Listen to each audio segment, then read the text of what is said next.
A formal complaint is being filed with the Department of Justice's Inspector General by a woman who claims that the U.S. has lost its democracy. This woman may know better than most. Her name is Tara Reade, and she used to serve as a staffer for Joe Biden when he was a senator representing Delaware. She claims that he sexually assaulted her back in 1993. The allegation includes digital penetration, as she claims that Biden shoved her up against a Senate corridor wall.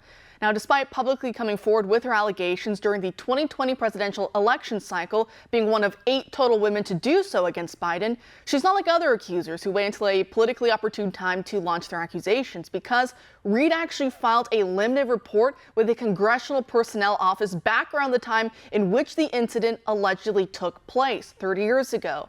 While she admits that she did not accuse Biden of overt sexual harassment or abuse in that report due to fears at the time of retaliation, Reade does say she explained in the report about how he made her feel uncomfortable, and she did hint at retaliation. You may recall that during the 2020 election, that is when the University of Delaware was supposed to release Biden's Senate records, which he had decided to store at the university. But for some reason, that was axed. Just like releasing the JFK files keeps getting squashed too. Makes you wonder, right? One could argue that perhaps a copy of Reade's original 1993 complaint is in that trove of documents, and perhaps that's why Biden doesn't want it released. Obviously, now Joe Biden denies all of this, but look at how Biden creeps on women and especially on children when people are looking. I shudder to think what might happen when no one is looking. He still kisses his adult granddaughter on the lips. Talk about weird.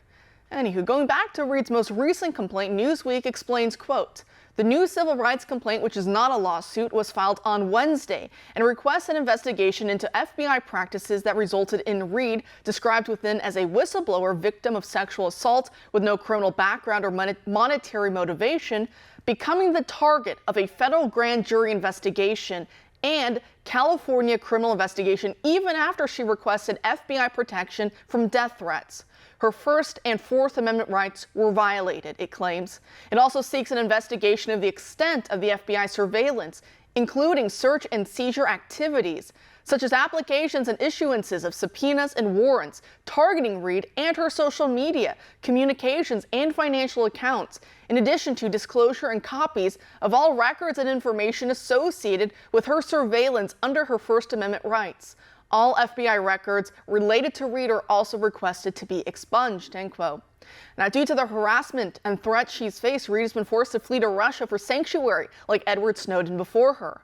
So without further ado, joining us now to discuss all the way from Moscow is Tara Reade, the author of Left Out When the Truth Doesn't Fit In, and the host of the Politics of Survival podcast.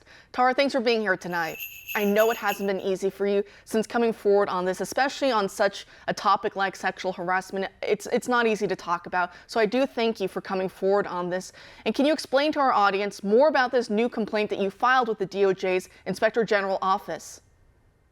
Well, it's the first step, towards if there would be a lawsuit. So far, they have not answered the complaint, but the complaint basically is to release the files. And, as you mentioned earlier in the intro, they had extensive files on me to the point where they had an actual operation. So for the two major stories that basically the Biden campaign and then later the Biden administration tried to suppress, the Hunter Biden laptop story, and then mine.